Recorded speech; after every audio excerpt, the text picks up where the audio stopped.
She's younger, beautiful, confident. There's something in her that glows with life, untouched by the heaviness of thy years you've carried, and yet somehow she's drawn to you, not in spite of your age, but because of it. You notice her eyes linger longer than they should, chilled the tension, the curiosity, and you can't help but wonder why. Is it your wisdom? The quiet way you carry yourself, maybe? But the truth, the one most older men completely overlook, runs much deeper. It's not your gray hair, it's not your status, it's something harder to name, something deeper in your presence, in your stillness, something you might not even know you're carrying. And once you understand it, you'll never see yourself the same way again. Because in this video, we're going far beneath surface, beyond the cliches, beyond myths. We're stepping into the raw, real psychology of what younger women truly see in older men. Not the fantasy, but the feeling of safety, maturity, and masculine calm, the feeling of being understood without a ving to explain. We'll explore why a man who suffered, who's been through heartbreak, failure, growth, can awaken something in a younger woman that she didn't even know she was longing for. Whether you're single, divorced, quietly wondering if it's too late, or if love still sees you, this is for you. For the man who wants to connect not just with woman's body, but with her soul. For decades, the stereotype has been pushed like a broken record that younger women are all secretly or not, so scritly on the hunt for a rich older man, a sugar daddy. But let's be honest, that myth says more about these securities of men than it does a booth actual desires of women. The truth is, most younger women today are not attracted to money alone. They've seen what happens in those transactional effing chens: emptiness, power games, manipulation masked as affection. What they are actually drawn to, often unconsciously, is emotional maturity. Someone who doesn't panic when things get tough. Someone who listens, compete with them, who doesn't feel threatened by their independence. If you think your wallet is your greatest asset, you're probably ignorant. One thing she's actually craving: stability without control. And this is where real confidence becomes magnetic. Not the loud, showy kind that tries to dominate a room, but the quiet, grounded confidence that doesn't need to prove anything. You walk into a cafe, sit down, and you're not trying to be. You just are. It's that calm energy. It says more than any designer jacket or six-pack ever could. There's a power in it, performing and not trying so hard. Most women aren't looking for a man to impress them. They're looking for someone who's already impressed with who has become. Youthful charm fades. The gets old, but confidence, the kind born from self-respect and personnel growth that only deepens with time, and it's exactly that presence that leaves an imprint on her mind. Think about it. When a woman truly feels safe around a man, it's rarely because of his looks or status. It's because his energy is calm, Nan-ash, judgmental. He's single quotes as not flinching when she opens up. He's not reacting defensively when she agrees. He doesn't crumble when life throws something messy their way. That kind of presence is rare, and women air-wired psychologically, emotionally topic up on those subtle cues. The way you pause before you speak, the way you'll look her in the eyes without needing to dominate, the way your silence isn't empty, it's reassuring. So in a world full of emotionally frantic boys pretending to be men, someone who can hold space without controlling the outcome becomes a sanctuary. There's a reason to quote a resonate so deeply. Your calm is more attractive than your abs. It's not just poetic neuroscientific calmness signals safety. Safety signals trust and trust. That's the foundation of attraction that lasts. You can't fake this. You can't manufacture it in a gym. Buy it in a luxury car showroom. You warn it by doing the work, by facing your own demons, sitting with your own discomfort, and learning how to self-regulate. Because when you can walk through the storm of life with dead eyes and a centered heart, she doesn't just notice you, she gravitates to you. And not because of what you can give her, but because of who you are when everything else is stripped away. Younger women, despite the stereotypes, often crave something far deeper than just fun, attraction, or excitement. What many truly long for but don't totally ways know how to name is emotional grounding. A kind of presence that feels safe, solid, and unshakable in a world fat, moves too fast, filled with constant noise, superficial validation, and emotional immaturity. Being with Simoon, who doesn't rush, who doesn't just react, but sees and feels, that comes rare while magnetic. It's not about money or power to boot something quieter, subtler depth. They can't of man who doesn't need to prove himself every minute of the day, who can't sit with discomfort, who doesn't escape a no distraction when things get complicated. That's the kind of depth many younger women intuitively gravitate toward. Older men often carry this kind depth, not just because of age, but because of pain. Life has weathered them. They've been cracked open by disappointment, heartbreak, failure, even death. And in those cracks, something heavier formed, what knights might call emotional gravity. It's not loud, doesn't announce itself, but felt in the stillness behind high, in the way he speaks only when needed, in the way he holds silence without needing to fill it. This gravity comes from having lost and learned and survived without becoming bitter.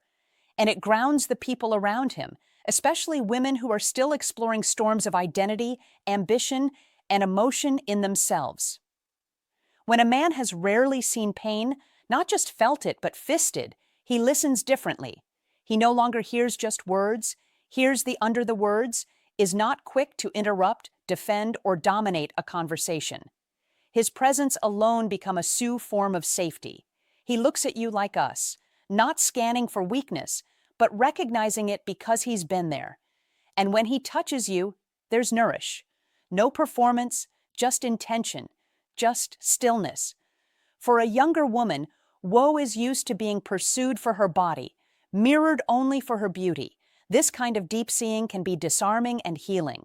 Younger men, no matter how kind or attractive, often haven't lived in or broken enough to develop this skin of intimacy. They're still becking, still searching for their own worth. Often in loud or distracted ways, it's not their fault. It's just the nature of time, but emotional intimacy, the kind that makes you feel held without being touched, requires a depth of being that only suffering, patience, and reflection can forge. That's why some younger women find themselves drawn not just to older men, but to men. Hohav suffered well, men who didn't let pain close them, but rather open the mento. Something fuller, something moral, something quietly powerful in a world buzzing with distractions, notifications, deadlines, filtered selfies, and shallow conversations. True masculine presence is becoming a rare and powerful force. And it's not about flexing muscles or having the loudest voice in the room. It's the quiet, grounded confidence of a man who is fully here, a man who's not waiting, toss peak, not performing, not trying to impress, just present. He listens with his whole body. His eyes don't dart away when she talks about something vulnerable. He doesn't interrupt her with solutions or jokes. He holds space with a calm steadiness that says, "You're safe here." This kind of presence can feel foreign, almost unnerving, because it sounds familiar in our rush-filled, hyper-stimulated age. Oh, many younger women. Even those who appear confident on the outside carry deep emotional scars from being overlooked, misunderstood, or only half listened to. They've grown up in a digital culture where attention is fragmented, where people swipe through faces like products and call it intimacy, where men look at them but rarely see them. So when a man walks in with a different energy, slow, grounded, unhurried, he doesn't just stand out, he becomes magnetic. Not because he's Rick or charming or quoting Rumi over red wine, but because he offers something deeper than flattery. A mirror excellence, a presence that says, "I'm with you, not for what you give me, but for who you are." This is why older men, when emotionally mature, often become not deeply attractive, not just physically, but spiritually. A woman can feel instantly. It's not chasing her validation. He's not performing confidence. He's lived through enough to earn it.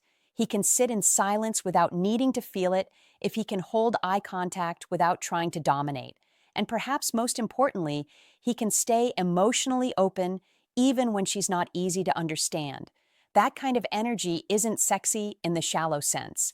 It's soul-touching, because in a world full of noise, have becomes a kind of stillness. And in that stillness, something ancient in our softens. We live in a culture that rewards speed, cleverness, and endless stimulation. But presence doesn't come from speed, it comes from depth. It's forged in solitude, lost reflection. A man who has suffered an integrated thought. Suffering carries a quiet gravity, and that gravity is what she subconsciously longs for, not the flash off dopamine, but the stability of presence. When you can sit across from her completely undistracted, not reaching for your phone, not adjusting your mask, but simply being, she will feel it. Even if she can't explain why, she will remember you. Because in that moment, you gave her something almost no one gives anymore, your whole self. Many older men quietly disqualify Zvels before even stepping into the game. They sit in cafes, glance at a beautiful woman, and then look away, not because they aren't interested, but because a voice inside whispers, "You're too old." She wouldn't want someone like Coop. It's not rejection that stings, it's the anticipation of it. This self-imposed exile is subtle but powerful, shows up in their posture, their hesitation, their silence. What they don't realize is they're not by and judged by women. They're being judged by their own unhealed narrative. They're haunted by a culture that glorifies and makes them believe that with every gray hair, they're becoming invisible. But invisibility doesn't come from age. It comes from believing you no longer have value. This belief leads many to fall into apt psychological trap. They start competing with younger men, trying to mirror their energy, their style, their speed. But women don't want an older man to act like a 25-year-old. That's not attraction. It's parody. When a man starts chasing trends, dressing like a boy, or talking with forced bravado, something feels off. It's like watching Simeon wear a costume they don't belong in. And women, especially emotionally Inez, can feel fatal ligament instantly. They may not always be able to articulate it, but something in them pulls away. Because women aren't looking for youthful charm in an older man. They're looking for depth, steadiness, substance, and thousandly emerge when a man embraces his age, not when he hides from it. Then there are those who overcompensate, trying to impress with wealth, expensive itches, over-the-top generosity, or high-status talk. But often this isn't power. It's insecurity dressed up in Gucci. And again, women can feel it. The shifts from connection to transaction. Instead of "I see you," it becomes "let me convince you I'm worth your attention." And that energy, desperate, performative, slightly Yankee, is the very thing that kills desire. True masculine presence doesn't need to buy validation, doesn't need to perform.